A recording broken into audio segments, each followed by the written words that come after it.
pessoas! Sejam bem-vindos a mais um da Prateleira, ao primeiro de 2024. Eu sou a Tamires Palma e estou aqui hoje com dois convidados gentilíssimos, queridíssimos, que estão aqui para falar sobre outra pessoa que eu amo, que é o livro de T.S. Warren. Então, nós conversaremos hoje sobre o livro Oração da Noite. E para falar desse livro maravilhoso, eu estou aqui com Gabriela Wegner, ou Wegner, como fala o seu sobrenome? É Wegner mesmo. Quase um Wagner aí, mas é com ele, Wegner. Se quiser se apresentar, Gabi, para os outros, para os ouvintes. Oi, gente. Eu me chamo Gabriela, tenho 26 anos. Sou jornalista, casada com o Matheus, mãe do Rafael, que está na barriga, e estudante de teologia. Já tive a minha fase aí de blogueira literária aos meus 14 anos. Hoje só continuo com as minhas leituras por amor. É verdade, você foi uma blogueirinha jovíssima, né? No meio de literatura. Quando era tudo mato. Maravilhoso. E estamos aqui com o querido Márcio Lima também. Se apresenta, Márcio, para todo mundo, por favor. Olá, eu sou o Márcio Lima, vivo em São Paulo, sou arquiteto, um estudante de doutorado em História da Arquitetura. Gosto muito de discutir sobre relação de artes e teologia. Isso também me levou a ler um pouco mais sobre espiritualidade, sobre liturgia, e fez com que eu me encontrasse com a T.S. Warren também. Além disso, eu sou um obreiro voluntário da Aliança Bíblica Universitária do Brasil, que por coincidência, a T.S. Warren também é uma obreira do movimento Irmão nos Estados Unidos. Olha só, tem coisas em comum com o Tish, então. E o Márcio, a gente tá devendo um podcrente ainda, né, Márcio? Vai sair em 2024 um podcrente que vai misturar arte e religião. Mas, como eu falei, nós conversaremos hoje sobre o livro Oração da Noite, da T.S. Warren. Já tem um programa sobre o Liturgia do Ordinário, que é o primeiro livro que ela publicou. Então, quem tem curiosidade depois vai poder expandir para conhecer um pouco mais da autora. Esse livro em questão foi publicado em 2021, aqui no Brasil, mas ele foi escrito narrando um ano de 2017 da autora. Então, não existe questões sobre a pandemia. Ela até faz uma reflexão sobre isso logo no comecinho do livro, porque não havia como ela ter ideia do que viria quando ela manda o livro em 2020 para a editora, e, né, só Deus sabia o que a gente ainda ia passar. Então, ela deixa claro que isso não tem impacto na obra dela, embora ache que quem pôde ler nesse contexto encontrou muito consolo na obra da autora. A sinopse da editora diz o seguinte: depois de perder seu filho, seu pai e sua cidade natal no mesmo ano, T.S. Harrison Warren não conseguia mais orar. A autora do best-seller Liturgia do Ordinário reaprendeu a orar, a crer e até a sofrer com uma simples oração, repetida a cada noite. Compartilhando o que aprendeu, este livro contém profundas reflexões sobre as diversas vulnerabilidades humanas, incluindo doenças imprevistas, lutos duradouros, alegrias perdidas e cansaços teimosos.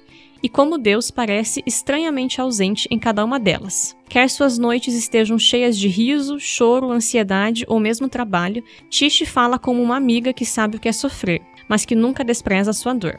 Longe de respostas abstratas ou explicações insensíveis, ela lhe conduzirá à descoberta de que talvez seja justamente no escuro que a luz de Deus mais possa brilhar, enquanto você também aprende a fazer a oração da noite. A T.S., ela é uma pastora anglicana. Aqui no Brasil a gente não tem a igreja anglicana sendo tão conhecida, né, tão difundida. Mas dentro da igreja anglicana a gente tem muitos aspectos ainda bem enraizados de uma liturgia fixa e previsível. Não num sentido ruim, mas de ciclos, né? Todos os anos os ciclos vão se repetir. Aqui no Brasil até houve um movimento do lecionário, né, que eu acho que eles estão reorganizando para relançar, né, eu vi que eles queriam fazer um compilado, alguma coisa, que foi uma publicação constante, interessante, né, de fazer essa ideia da gente pensar no calendário litúrgico da igreja e tudo mais. E aí, dentro dessa questão da liturgia, na igreja anglicana, a gente tem o livro de oração comum. Aqui no Brasil eu achei uma versão menor, e agora vai me falhar a memória de qual das duas igrejas anglicanas que é, porque a gente tem diferenças. Mas tem um que é menorzinho, em torno de 300 páginas, que é de uma vertente da Igreja Anglicana, e aí eu achei o PDF de um que tem mais de 1000 páginas. O PDF estava no site da outra vertente da Igreja Anglicana para download mesmo, então não é clandestino, é legítimo o download. E aí a gente tem essa oração chamada de completas, que é a oração que a Tish Warren fazia às noites. E daí, dentro deste escopo da oração das completas, existem alguns salmos, existem alguns outros trechos bíblicos e orações escritas por outros cristãos que fazem um caminho para que possa ser trilhado nos cultos, nas liturgias do período da noite, né? Porque eles separam certinho as liturgias para a manhã, para o meio do dia e para a noite. E é baseada numa dessas orações que a Tish escreve o seu livro. Eu acho legal, Tami, só acrescentar que eu fui uma criança batista nacional, né? Sou até hoje. Então, para mim, essa prática de orações que você repete, né? Que você orações prontas, sempre foi algo muito estranho, até porque quando eu era criança eu achava que a reza por si só era um pecado, né? Eu fui descobrir mais tarde que eu podia rezar o Pai Nosso. Então, quando eu tive o contato com esse livro, que eu fui entender, eu também baixei, tem inclusive um aplicativo do livro de orações comuns, eu baixei para ver, e eu achei muito interessante a forma como ela se relaciona com a oração, né? Não sei se a gente já pode dar spoiler no livro, do livro, mas ali no começo ela vai falar, né, que a fé, mais do que um sentimento, ela é um ofício e a oração faz parte disso. Então, não era o tema do livro, mas me trouxe muito essa visão de que nos momentos de dificuldade, esse tipo de oração pronta, né, vamos colocar assim, pode nos ajudar e pode ser uma forma, sim, de nos conectar com Deus quando nos faltam as palavras. Então, eu achei muito legal. Só fazer um comentário também sobre o livro de oração comum, que eu acho que é uma das joias que nós temos na igreja protestante, inclusive. E o Thomas Cranmer, um dos idealizadores do livro de oração comum, buscou uma tentativa de que o povo também pudesse orar as orações da igreja e também os ofícios que antes eram restritos aos mosteiros. Então, os mosteiros já têm o hábito de fazer as orações pela manhã, à tarde, completas, vésperas, laudes, enfim, uma série de orações. E o objetivo foi trazer isso para um livro de oração comum, o próprio nome está dizendo, né, comum, para que o povo também incorporasse essas práticas na liturgia pessoal, no dia a dia, do cotidiano, na casa. Algumas dessas orações eram feitas nas igrejas, mas outras eram feitas na casa mesmo. E eu acho que é uma joia que nós temos. Como a gente vai ver até no livro, algumas vezes a gente não consegue nem orar e a gente precisa, né, que as orações de outro nos carreguem nesse tempo. Eu acho que o livro de oração comum é uma joia nesse sentido. Concordo, e o livro de oração comum, eu não li o livro inteiro, essa versão em português que tem 1000 páginas, confesso que li só alguns pedacinhos, porque ele é muito grande, mas é uma coisa que é preciosa mesmo, né, para qualquer momento que você precisa, vai ter lá no índice do livro, no sumário do livro, aquilo que você precisa. Então, como eu expliquei, a Tish vai focar em uma das orações, são várias que tem, e eu vou ler a oração agora, que foi a que ela escolheu para escrever aqui no livro, né. A oração diz assim: vela, ó Senhor amado, com os que trabalham, vigiam ou choram nesta noite. Manda que teus anjos guardem os que dormem. Cuida dos enfermos, Cristo Senhor. Dá repouso aos cansados. Abençoa os que estão à beira da morte. Consola com os que sofrem. Compadece-te dos aflitos. Defende os alegres. Tudo isso te suplicamos somente por teu grande amor. Amém. E é uma oração ampla, né? Curta e extremamente ampla. O primeiro ponto que eu tinha colocado foi o que a Gabi falou já agora há pouco, de crescer numa igreja que a oração repetida, a oração de outras pessoas era um problema, né? A gente se converteu, eu me converti na IPB, o Jonathan também, embora em anos diferentes, e a igreja evangélica, muitas das igrejas evangélicas, né, colocando assim, elas vem com essa ênfase de que as vãs repetições são pecados, são, né, pega aquele texto de Jesus falando, né, das pessoas que ficam repetindo as orações, mas que elas não têm profundidade, que elas não tocam no coração e tudo mais, e aí há a condenação, inclusive, de como uma atitude católica, meu Deus, não pode. E ler esse livro... Eu já tinha perdido vários dos preconceitos com a ideia da liturgia por causa do Liturgia do Ordinário, que foi um livro transformador na minha vida, assim. Eu li 2 vezes já, e já dei ele presente pra, sei lá, umas 6 pessoas esse livro, porque ele é maravilhoso. Então eu já tinha perdido alguns dos meus preconceitos com o primeiro livro dela, e ao ler esse daqui, eu tive esse preconceito exposto da oração repetida, e aí ele foi desfeito pela beleza e pela sabedoria das palavras que ela traz no livro, assim. Então foi aquele, vamos abrir a ferida pra limpar, passar remedinho de verdade, porque esse pecado precisa ser tratado, não pode, tá errado. Eu acho interessante isso que você falou, acho que é um contexto de boa parte dos evangélicos brasileiros, né? Embora eu tenha nascido numa tradição pentecostal, mas a gente aprendeu a orar o Pai Nosso na igreja. Então a gente orava todo domingo essa oração. Então para mim não era muito estranho. Mas uma coisa que eu acho super interessante nisso é como a gente pode se apropriar dessas palavras. Porque a leitura por si só pode ser um rito vazio, pode ser alguma coisa desprovida de significado, mas quando nós nos apropriamos dessas palavras ao qual nós estamos lendo e elas se tornam nossas, né, brotam do nosso coração, isso é transformador, porque muitas vezes a gente não sabe como orar. Muitas vezes a gente está numa situação que nos faltam as palavras. E a fé da igreja, a tradição da igreja, anos de experimentação, porque essas orações não surgiram de um dia para a noite, né? É anos de experimentação. E isso, né, foi apropriado por pessoas ao longo dos séculos. E isso também pode se tornar nosso, nos ajuda a expressar aquilo que nós estamos vivenciando, sentindo. E essa oração que você leu, ela é muito apropriada porque ela não fala só da beleza da vida, mas fala da tragédia, né? Fala do terror da vida e que nós somos expostos a todo o tempo. Eu acho que o livro ele também me ajudou a ressignificar um pouco a questão da oração, não só com essas orações prontas que a gente falou, nas orações comuns, mas num contexto geral. A gente pode pegar, por exemplo, músicas que às vezes podem ser usadas como uma oração no momento que você não tem o que falar, ou não sabe como se expressar, né? E quantas vezes a gente foge desses momentos de oração, tá sofrendo, tá precisando e não recorre justamente porque não tem o que falar.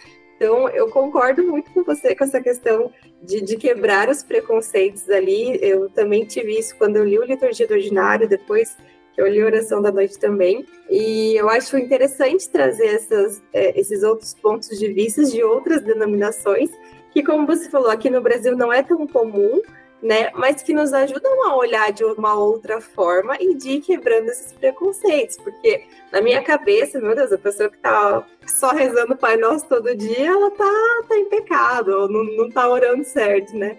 E não é assim. Então eu acho que o livro ele traz essas orações comuns como uma nova ferramenta, né? Não que vá substituir ou que só possa ser assim, mas que é uma ferramenta para você utilizar em momentos que você precise. Sim, e aí quando a gente lê, né, a gente percebe até, faz esse gancho de perceber que os salmos são orações de outras pessoas e a gente tá orando eles há tanto tempo, né, e coisas desse tipo, assim, reconhecer que a gente pode trilhar o caminho que outros já trilharam porque, sei lá, né, a tradição é importante, não porque por si, né, a tradição por si, mas porque ela te dá segurança.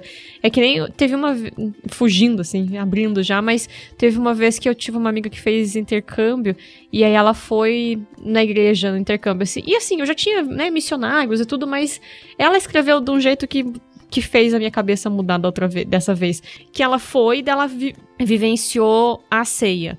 E aí ela colocou, tipo, que foi muito importante e tal, porque ela percebe que há 2000 anos tem gente no mundo inteiro fazendo isso e que nós estamos irmanados nessas pessoas, né? Pra sempre, por toda a história, e estamos pra sempre, assim. Então, a questão da oração também passou a ser vista pra mim dessa forma, sabe? De alguém precisou sofrer e vivenciar dores e às vezes começar essa oração e terminar 6 meses depois, 1 ano depois de escrevê-la, mas que ela chega em mim agora sendo uma muleta, num momento de dificuldade, alguma coisa que me dá o sustento que eu não teria por mim sozinha, né? Então, esse livro me fez... Ele é lindo pela oração, pela história que a Tish conta, mas ele também tem essa beleza porque ele faz a gente olhar de maneira mais ampla, né? O cristianismo... Muitos dos problemas do cristianismo a gente enfrenta é porque todo mundo acha que a face do prisma que eu estou olhando através da minha doutrina, da minha interpretação de Deus, é a única possível. Quando se a gente lembrasse que Deus é um diamante perfeito, cada um tá olhando só um pedacinho desse diamante, seria muito mais bonita a nossa vivência, né? Sim, e eu acho que tem, se não me engano, no livro Liturgia do Ordinário, a Tish vai falar que ela também não é dessa tradição originalmente, ela se encontra em algum momento da vida dela com essa tradição do livro de oração comum, da igreja anglicana, e que isso também foi uma descoberta desse tesouro da igreja. E eu acho muito bonito porque não é de alguém que foi orientada desde pequena, né, a fazer essas orações, mas é alguém que se encontra com elas e vê a potencialidade, a riqueza disso. E aí, tanto o livro Liturgia do Ordinário quanto esse Oração da Noite é uma celebração desse encontro que ela teve com essas liturgias também, né? E o que eu gosto muito dos livros dela e do que ela escreve é como ela transporta a realidade da vida, o cotidiano, e relaciona com essas liturgias, né? Que são liturgias para a vida, né? Não são liturgias só para serem lidas na igreja, são liturgias para a vida, e ela acaba incorporando isso e mesclando com as histórias dela nos vários momentos da vida e trazendo algo dessa tradição da igreja, dessas orações e desses momentos para que sejam participantes dessa vivência dela. Eu acho que o Márcio falou uma coisa que é o que eu mais gosto na Tish, que é essa questão, do ordinário mesmo, né? É você trazer a palavra de Deus, você trazer as vivências de igreja para dentro do cotidiano. Quando eu li o Liturgia do Ordinário a primeira vez, eu lembro que para mim foi um descortinar, assim, porque são coisas óbvias, né? Mas que você não para refletir. Às vezes a gente está tão ali imerso tô com a minha vida secular, tô com a minha vida de igreja, que a gente não conecta essas duas coisas. Então eu acho muito legal a forma como ela traz isso. E o Oração da Noite, na verdade, foi um livro que eu li, assim, não estava na minha lista, eu nem sabia sobre o que era esse livro. Eu li porque a gente leu num clube do livro da igreja e ia falar, eu vou ver o que tá falando, né? E eu acho que essa questão que ela traz do sofrimento, de você encarar o sofrimento como uma parte da vida, é uma coisa muito saudável que ela consegue trazer pra gente, porque a gente tá numa época em que se celebra a vida perfeita, né? A gente, a rede social e a alegria, e se você tá com Deus, você sempre tem que estar alegre. E a importância que ela dá para você passar pelo sofrimento, né? Tem a parte que ela vai falar do luto, que você precisa passar pelo luto para deixar isso cicatrizar, e de você entender e encontrar Deus nesse sofrimento. Eu acho que é algo assim muito importante, muito precioso para a vida, porque o sofrimento é algo que todo mundo vai passar, né? Em maior ou em menor escala e em diferentes momentos da vida, mas é que é algo que está inerente ao ser humano e que às vezes não é falado, a gente não fala muitas vezes como igreja. Como eu falei para vocês, eu tô grávida, né?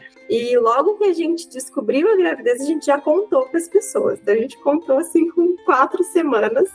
E é um período que as pessoas falam que você não pode contar da gravidez, porque existe muito risco de aborto e tudo mais. E eu lembro que quando a gente decidiu contar, eu falei assim, cara, eu não quero ter que sofrer sozinha, caso aconteça, né? Porque é algo que eu vejo dentro da igreja, assim, de várias meninas que tiveram seus bebês e que perderam e que não contaram para ninguém, porque a gente só quer contar a parte boa, a gente só quer contar a celebração, né? Então, a Tish, ela traz isso de uma forma de que, sim, existe o sofrimento e que não, o amor de Deus não muda, e que mesmo que a gente não entenda e que mesmo que o mundo esteja desmoronando, existe um Deus ali, sabe? Então, eu acho que esse tom cotidiano que ela traz, esse tom humano que ela traz, me ajuda muito a relacionar com a minha vida com Deus e trazer a palavra de Deus mesmo de uma forma viva para a minha vida.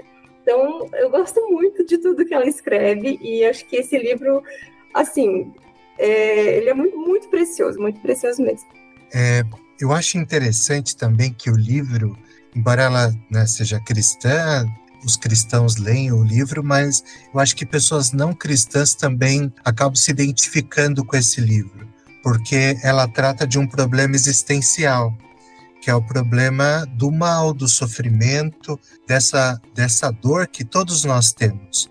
E como é que nós encaramos essa realidade? E aí, junto com isso, é aquela pergunta, como é que nós também ligamos esse espectro da vida com essa outra realidade de que a vida tem alegria, tem beleza, tem amor, tem todas essas coisas, né? Esse problema do sofrimento humano e essa realidade da beleza da vida. Então, eu acho que o livro, eu gosto muito nesse sentido, porque ele escancara essa vulnerabilidade humana, como a Gabriela estava falando, que hoje a gente vive nessa sociedade instagramável, que a gente quer postar, né? Sempre quando a gente está bem, viajando, comendo bem, com as pessoas, né? Se divertindo com as pessoas, mas nós todos somos vulneráveis. E eu gosto muito como ela expõe a vulnerabilidade dela também nos livros. Eu acho muito precioso, eu acho que isso faz com que as pessoas se identifiquem com os livros que ela está escrevendo, por conta dessa vulnerabilidade revelada. Mas é uma vulnerabilidade que é apresentada não só para apresentar o sofrimento humano, mas como isso faz parte de uma realidade maior, como isso faz parte da própria história de Deus. E aí que ela incorpora essa liturgia, né? Porque o livro de oração é do século XVI, o primeiro livro de oração, né? Eu suponho que essa oração já deva estar lá desde o século XVI. E aí o que a gente vê é uma oração que fala: Senhor, guarda os alegres, mas olha para os doentes, olha para quem está sofrendo.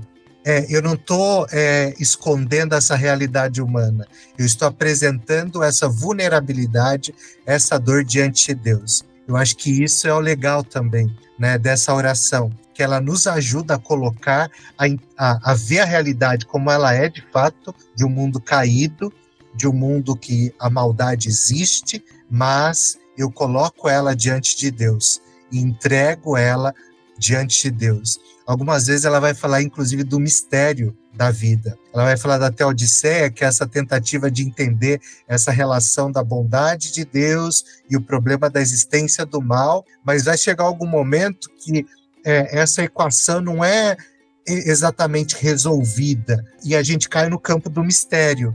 E a gente precisa acreditar. Eu acho que é aí que a fé da igreja nos ajuda. Naquele momento que o nosso coração titubeia, ele tem dúvidas, a fé da igreja vai falar assim: não, o Senhor guarda o desamparado, o Senhor cuida de quem está sofrendo, né? E isso nos encoraja. Às vezes a gente não está podendo dizer aquilo, mas quando eu leio uma oração dessa, meu coração de alguma forma faz coro com centenas e milhares de homens e mulheres de Deus que disseram isso em algum momento acreditando. Só essa questão da vulnerabilidade, tem uma parte do livro que foi, acho que é o que mais me marcou, assim, que ela fala que ela perdeu o filho, né, a filha, não lembro, e que ela é pastora, então chegar um determinado momento que ela tinha que apresentar os bebês das outras mulheres da igreja, né. E isso me chocou de uma forma, assim, eu nem estava grávida na época, nem pensava em ter filhos, mas me chocou porque eu falei, meu Deus, é um lado do pastorado também que a gente não pensa, né? Que enquanto pastora, ela estava sofrendo e ela precisava levar a igreja a esse momento de comunhão, a esse momento de oração, quando ela mesma não estava conseguindo. E eu achei, assim, fiquei muito chocada com a situação pela qual ela estava vivendo. E achei interessante ver essa saída dela da oração comum, né? De como ao mesmo tempo era algo tão difícil para ela, mas que foi essa mesma dificuldade da comunhão que levantou ela nesse momento, né? Foi a comunhão na igreja, foi a oração em igreja, em corpo, que ajudou ela a se levantar nesse momento. E eu separei um pedacinho do livro que ela diz assim: eu não sabia mais como me aproximar de Deus. Havia muitas coisas a dizer, muitas perguntas sem resposta. A profundidade da minha dor superava a minha capacidade com as palavras. E, mais dolorosamente ainda, eu não podia orar porque não sabia como confiar em Deus. E eu acho que amarra bem isso que vocês estavam falando, né? De o quão vulnerável e humana ela se coloca no livro, assim. Porque é uma pastora falando, eu não sabia como confiar em Deus, eu não sabia como orar, eu não conseguia mais fazer isso, né? Então, tem poder nisso, sabe? De não um poder mágico ou coisa do tipo, mas é forte a gente ler um relato de alguém que se coloca dessa forma, porque isso permite que outras pessoas assumam que se sentem assim, às vezes. Porque todo mundo já passou, ou infelizmente ainda vai passar por um momento desse tipo. Mas se a gente não vê isso na igreja, se a gente não vê isso nas nossas lideranças, a gente acha que isso não pode acontecer. Que é pecado a gente se sentir fragilizado, que é pecado se eu tô dessa forma, eu estou em pecado, eu fiz tal coisa, maldição hereditária, vai começar a procurar pelo em ovo, né, pra tentar descobrir por que tá assim. Quando, na verdade, é uma questão da condição humana. Então, essa questão dela faz com que, apesar do sofrimento, é muito bom saber que nós não somos os únicos que já passaram por coisas difíceis e que as orações feitas por outras pessoas podem ser uma boia de salvação no nosso silêncio diante de Deus. Porque deixar de orar não pode ser uma opção. Só que às vezes a gente não consegue. Então a boia de salvação acaba sendo a oração do outro, né? E é muito poderoso ela colocar dessa forma assim. Eu não orava mais, eu não conseguia orar mais, eu não conseguia conversar mais com Deus. E foi isso que me fez conseguir reconstruir, né? A caminhada e tudo mais. Tem alguns momentos que ela fala que essa oração das completas falam com Deus no escuro. E falam como continuar a andar no caminho da fé sem negar as trevas. E aí a realidade da condição humana, né? Que todos nós passamos por isso, mas mais uma vez, ela não só coloca o sofrimento em perspectiva, ou mostra esse sofrimento, mas ela coloca esse sofrimento diante de Deus, e a oração ajuda a fazer isso. Porque muitas vezes, diante do sofrimento, em um certo momento ela fala que às vezes as trevas são tão profundas ou persistentes demais que nós começamos a nos sentir vulneráveis também. E nesses momentos, muitas vezes é fácil os nossos olhos ficarem turvados, né? A gente perder a perspectiva da ação de Deus. E a utilização dessa oração escrita ajuda a reconfigurar, a calibrar o nosso coração, que às vezes está ali, não está calibrado, descalibrado, e aí é o James Smith, que ela também cita no livro, e ele vai falar um pouco sobre isso, né, do coração que deve estar calibrado, e como que isso nos ajuda, nos orienta em meio à tempestade, em meio às dificuldades da vida. Agora, uma outra coisa que a Tamires falou que eu acho interessante é a importância da liderança da igreja também se apresentar como humanos. E a gente viu isso, a Tish Warren fazendo isso no livro, e ela cita um autor, que é o Harry Nouwen, que tem um livro, Perfil da Liderança no Século XXI, e que ele fala exatamente sobre isso, a importância do líder se apresentar vulnerável, porque isso conecta ele com as pessoas, e não só conecta, mas permite que as pessoas vejam também a ação de Deus na vida dele em meio à vulnerabilidade. E é aquilo, né, que a vida às vezes fala mais que o discurso.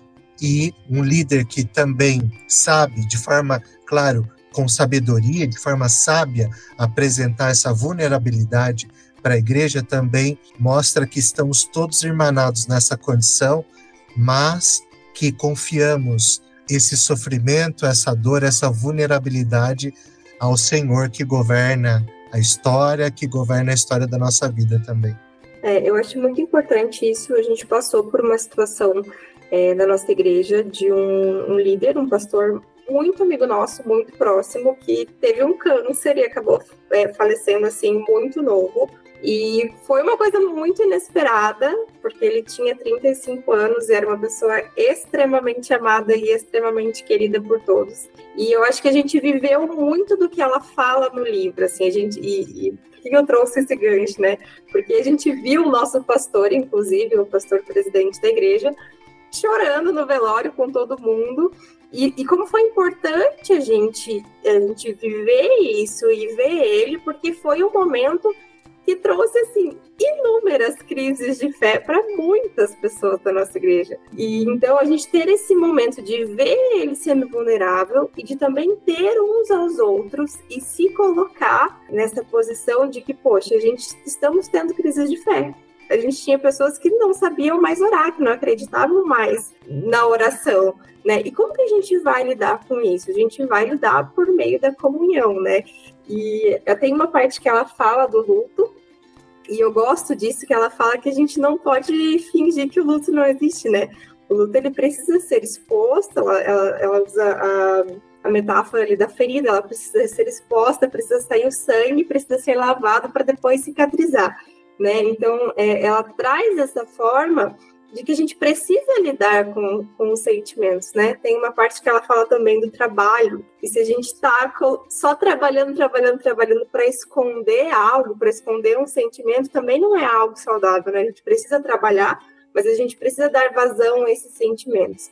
Então, eu acho que essa percepção de que Deus está com a gente, o Márcio falou ali da questão da Teodiceia, que ela fala, né, que não é um problema a ser resolvido, é uma coisa que a gente vai ter que lidar, a gente vai ter que lidar com isso. Então, como a gente encontra um Deus bom, um Deus de amor, em meio às dificuldades da vida, em meio aos sofrimentos, né? Então, achei bem importante, assim, eu acho que foi um livro que foi me curando em algumas coisas também, porque eu li depois da morte desse nosso pastor, e era a pergunta que mais parava na igreja. Eu era pastor de jovens, então você imagina, a juventude ficou arrasada, e a pergunta era sempre essa: por que Deus deixou? Tem tanta gente ruim no mundo, por que um Deus bom, um Deus justo, fez isso com uma pessoa que era boa, né?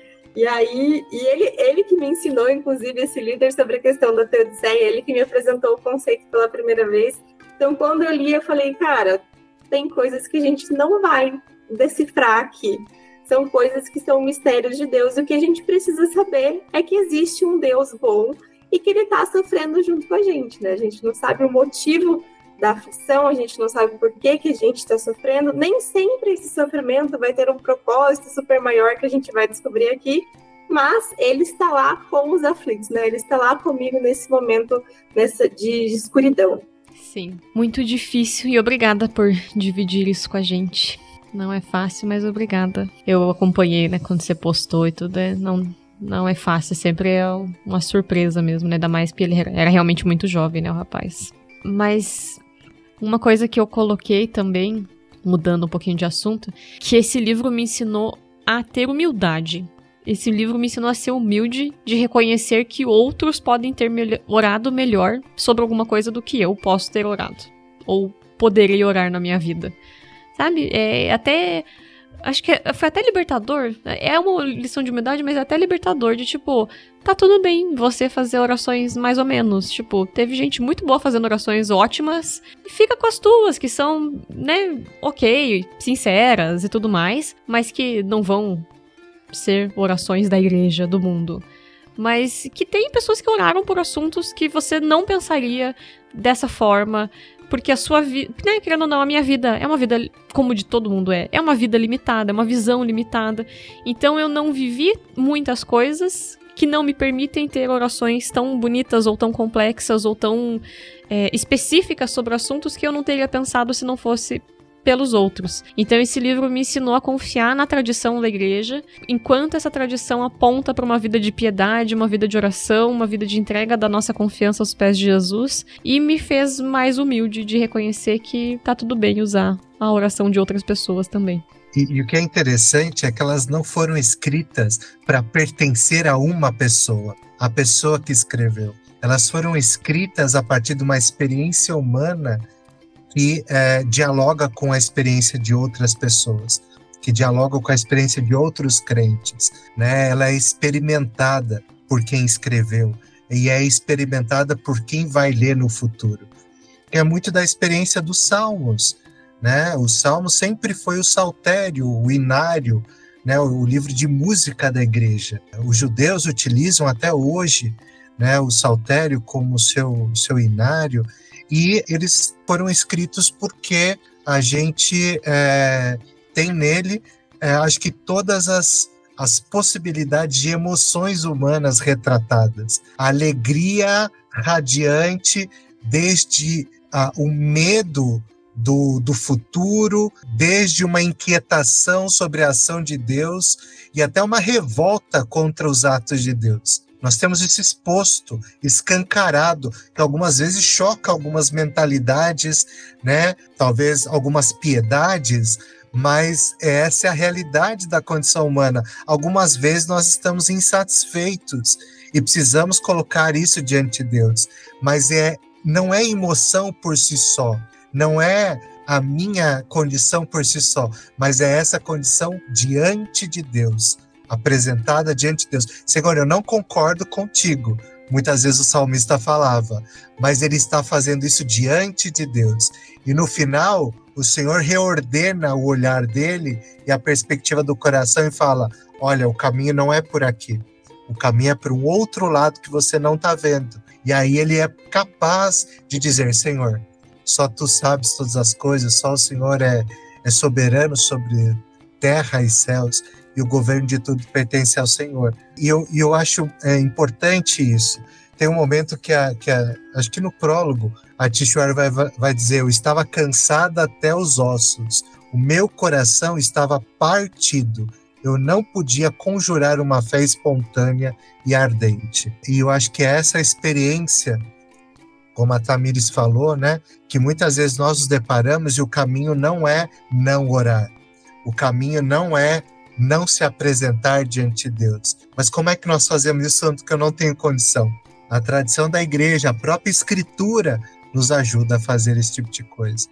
Então, acho que nós precisamos resgatar muito dessa tradição, inclusive da tradição bíblica, de incorporar os salmos nas nossas liturgias, incorporar lamentos nas nossas liturgias, né, que é alguma coisa que a gente não vê, né? Nós muitas vezes não lamentamos na igreja, e a situação tá ruim pra caramba, e a gente não lamenta.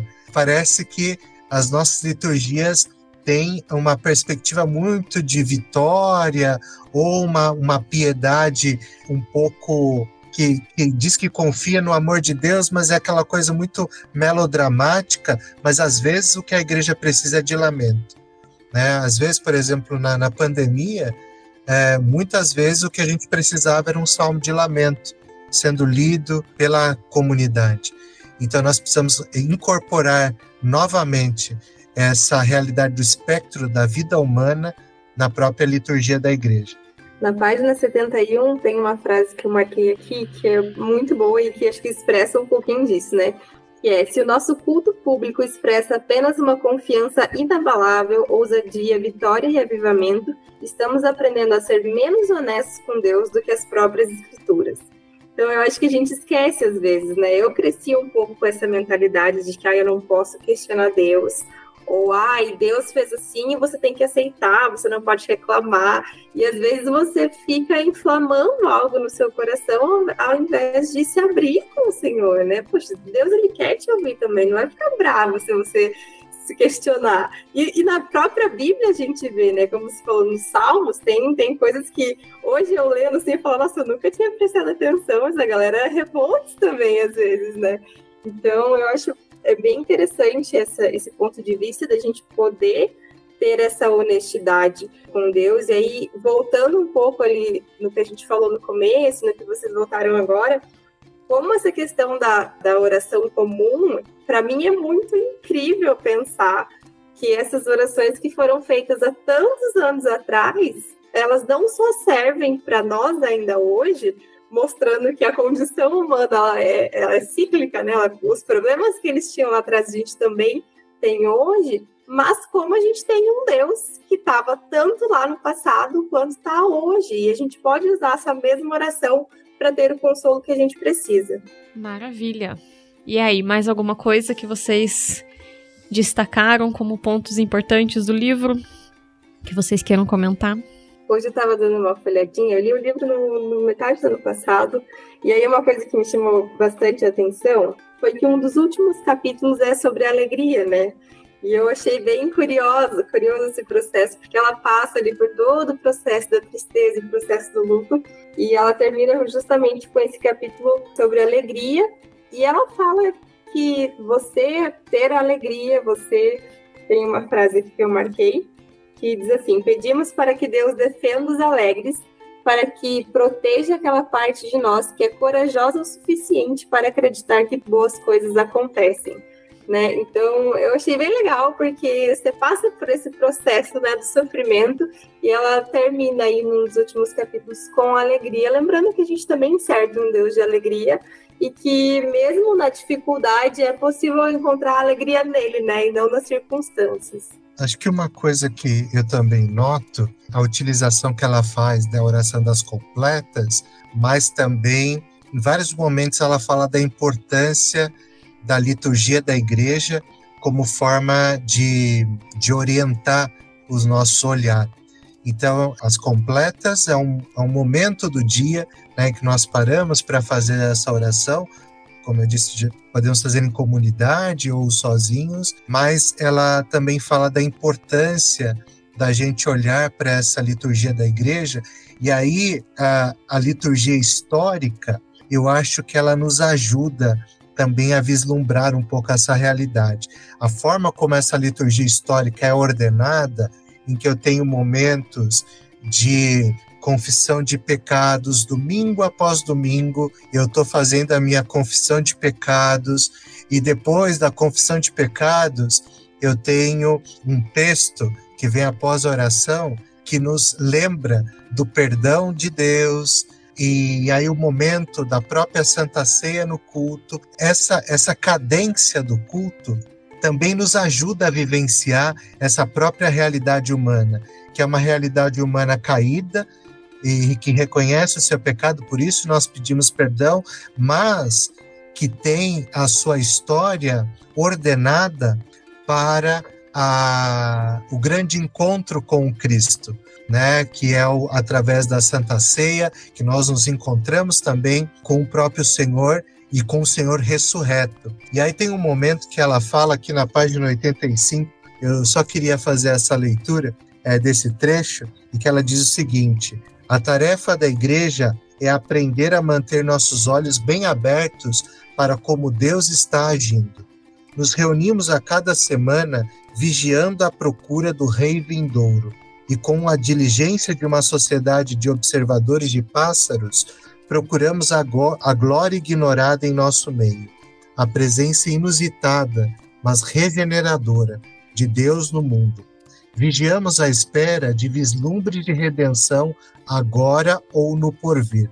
Por meio da oração, do culto público, das escrituras e dos sacramentos, nós treinamos nosso olhar para notar a luz nas trevas. E eu gosto muito desse trecho, porque ela nos ajuda, né, a olhar para essa beleza também da tradição da igreja, da orientação dessa própria liturgia do culto, né, dominical, que nos ajuda a lidar com essas trevas do mundo, mas a encontrar e a estar sensíveis aos vislumbres de redenção, aos vislumbres de glória que já existem, porque em Cristo nós já somos nova criação.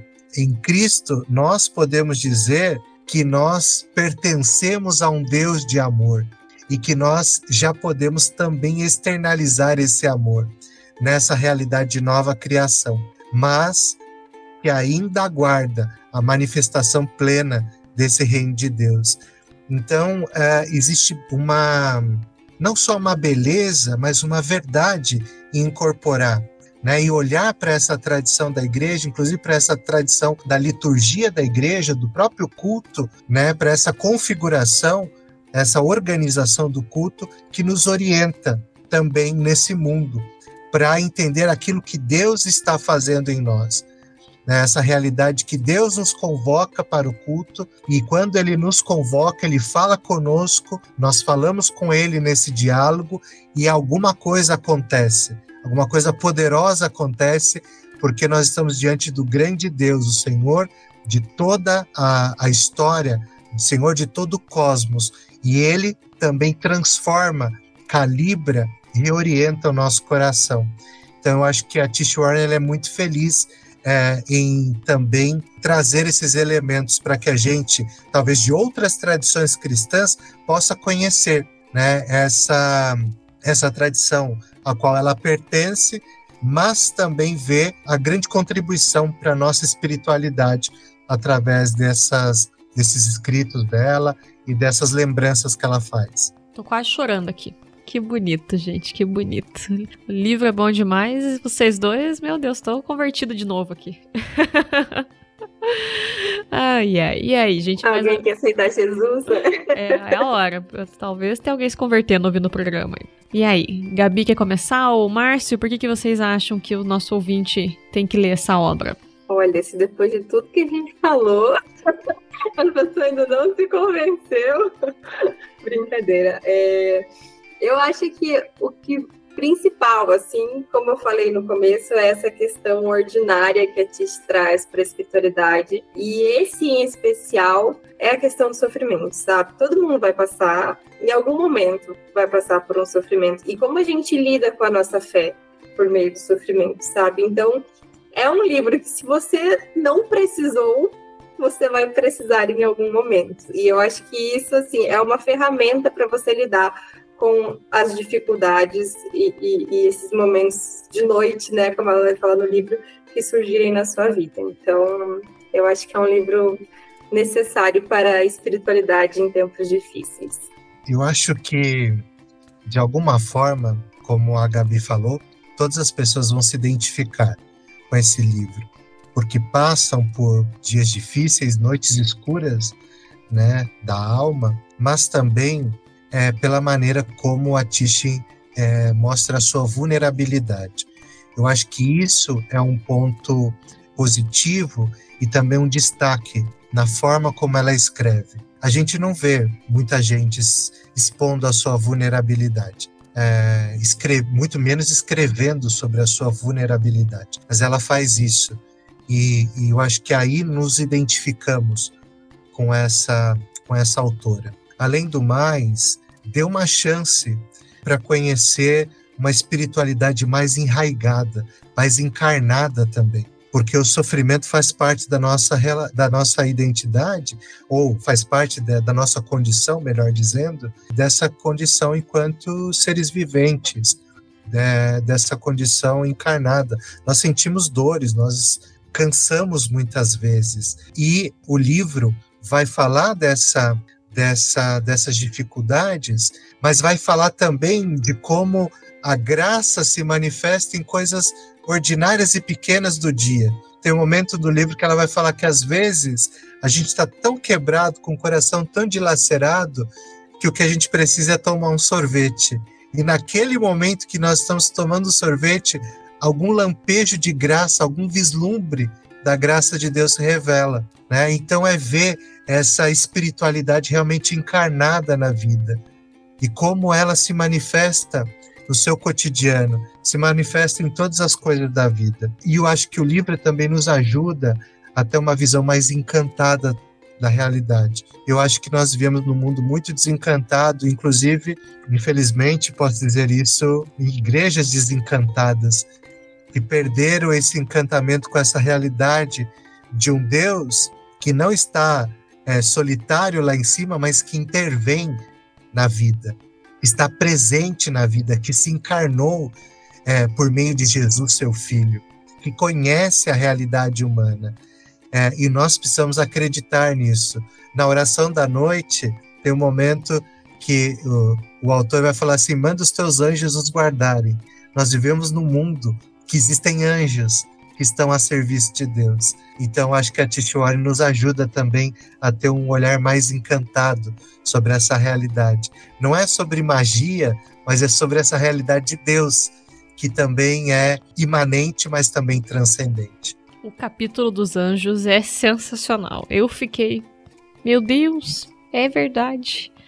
Até Jesus fala, né? Tá lá o diabo tentando usar os anjos contra Jesus. Eu fiquei, gente, a gente esquece, né? A vida de evangélico é pobre em muita coisa, né? Nossa. Sim. O evangélico brasileiro perde muita coisa na vida por causa de bobeira. Eu separei um parágrafo que eu até destaquei com outro post-it de outra cor. Tava todos verdinhos, aí esse eu botei um vermelhinho que eu falei, nossa, esse é bonito, tem que estar destacado no livro aqui, que eu acho que é um bom fechamento pro programa. Já é no último capítulo do livro, ela diz assim: se esta oração das completas nos faz andar lentamente por uma longa noite escura, essa última frase, tudo isso te suplicamos por teu grande amor, amém, é uma pontada do sol surgindo no oriente. A realidade inabalável do amor rompe as sombras da vulnerabilidade e da morte, e vemos que esta oração somente pode ser feita se há um Deus que nos ama. Nós choramos porque podemos lamentar para alguém que se importa com nossa angústia. Nós vigiamos porque cremos num amor que não nos abandonará. Nós trabalhamos porque Deus está restaurando o mundo em amor. Nós podemos dormir porque Deus governa o cosmos por amor. Toda doença pode ser curada pelo amor. Quando estamos cansados, recebemos descanso porque somos amados. O amor nos encontra mesmo na morte, trazendo suas bênçãos. No nosso sofrimento, somos consolados pelo amor. Na aflição, Deus habita conosco em amor. E em cada alegria da vida, o amor flui livremente da profunda fonte do amor de Deus.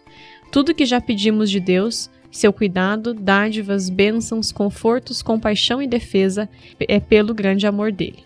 Esta oração da noite, e na verdade todas as orações, são afluentes que encontram seu escoamento no oceano bravio do amor trino de Deus.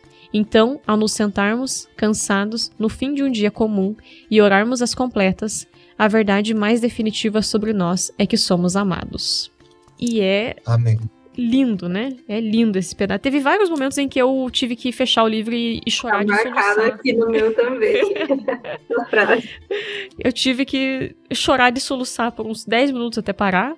E aí depois voltar a ler, assim. E esse é um dos pedaços que eu chorei muito lendo, porque é muito bonito. E é uma verdade que a gente fala todo dia e esquece todo dia.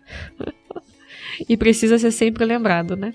No Liturgia do Ordinário, ela tem uma parte que ela fala sobre isso, né? Pra você escrever um post-it e quando você acordar, você lembrar que você é amado por Deus. Eu acho que essa é uma das belezas dos livros dela, de trazer coisas que a gente ouve muito, mas de uma forma que a gente lembre e use delas dia após dia, né? O amor de Deus é algo que a gente fala muito em todos os cultos, mas que é difícil pra gente atingir ele e tornar isso palpável. Eu acho que ela consegue fazer isso de uma forma como poucas pessoas conseguem. Sim. Eu acho interessante como que ela vê isso e ela utiliza isso relacionando com essa liturgia antiga da igreja, né? Como é que ela traz vida, talvez para esse livro de oração comum que estava esquecido, empoeirado lá num canto, e ela traz vida para isso. E isso ajudou ela a ver ou a lembrar do amor de Deus e se apropriar dessa realidade, mesmo que às vezes eu tenha dúvidas, mas ao ler é um exercício de fé quando eu leio essa oração das completas, né? Eu estou exercitando a minha fé e eu estou me colocando diante dessa realidade e buscando crer nisso. Eu acho que ela é muito feliz em fazer essas relações. Eu também chorei lendo esse livro. Também chorou? Resolveu no final. Ele ficou quietinho e falou, vou confessar, chorei também. Eu sou chorão, na verdade. Mas eu chorei muitas vezes porque esse livro também veio em um momento da minha vida que eu precisava ler esse livro. Que eu acho que Deus me fez encontrar com esse livro. Sim. E essa ideia da vida como um sacramento, o James Smith vai falar que às vezes a gente é colocado diante de uma prateleira de livros ou de um livro que nos interessa, mas isso não é à toa. Pode ser o próprio Senhor nos guiando para aquilo. E me parece que foi esse momento da minha vida que eu me encontrei também com essa leitura. Então eu posso dizer que vários momentos eu também tive que fechar o livro, chorar e orar e às vezes ficar em silêncio diante de Deus. Que incrível, né? Ai, gente, muito obrigada. O programa ficou lindão. Eu sabia que ia ser com vocês dois, mas ficou maravilhoso. Tô muito feliz de começar o ano. A gente tava de férias em janeiro, então o ouvinte que ficou assustado, não, estamos de volta. A gente só quis ter um mês de descanso e fiquei muito feliz, na verdade. Por mais que não tenha dado certo de gravar o programa no ano passado, eu acho que ficou maravilhoso começar o ano falando desse livro tão bonito, dessa prática, essa joia que devia ser mais reconhecida, como o Márcio falou. E eu só posso agradecer a vocês. Então, se quiserem se despedir, fazer propaganda de alguma coisa, está aberto. Márcio, quer começar? Eu queria agradecer o convite da Tamires para estar falando dessa obra, desse livro que mexe também com o meu coração. Então, é uma alegria participar. Eu espero que quem esteja ouvindo possa ler, tenha contato com a obra da Tish Warren, leiam esse livro, com certeza isso vai ajudar muito na formação de uma espiritualidade mais robusta, mais encarnada. E agradeço imensamente, agradeço também a Gabriela por compartilhar essa noite, para a gente dialogar, e eu saio com o coração aquecido dessa conversa com vocês. Obrigado. Gente, eu adorei, foi muito legal a nossa conversa, acho que aprendi muito. Obrigada, Márcio, pelos seus apontamentos. Obrigada, Tami, pelo convite. Espero que o pessoal de casa que está ouvindo aí goste também e dê uma chance para a Tish, porque ela merece. Não vão se arrepender, eu falo. Tish, eu compraria até as listas de mercado que ela escrever, porque devem ser boas, devem ter ensinamentos nas listas de mercado dessa mulher. Ai, ai. E obrigada a você que ouviu até aqui. O programinha é um pouco mais longo do que eu geralmente faço, mas porque esse livro merecia, dava pra falar mais 3 horas sobre ele. A gente só foi contido porque, né? A vida precisa ser contida às vezes. E realmente, gente, é um livro lindo, transformador e que tem uma leitura muito tranquila, muito fácil. Apesar do tema difícil, é muito fácil, é muito gostoso ler o que a Tish escreve. Parece que é uma amiga que pegou na sua mão e tá te guiando por um caminho mesmo, assim. Então, deem uma chance para os livros de Tish Warren. E tenham um ótimo 2024, gente. Nós nos vemos no próximo programa. Tchau, tchau.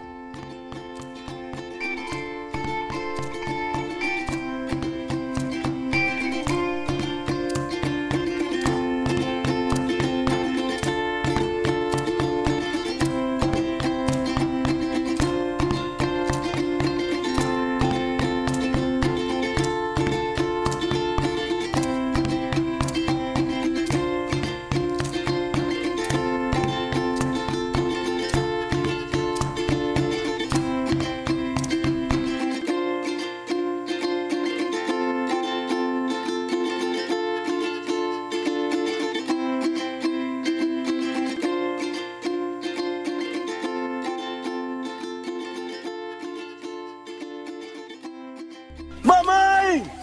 É Deus, mamãe!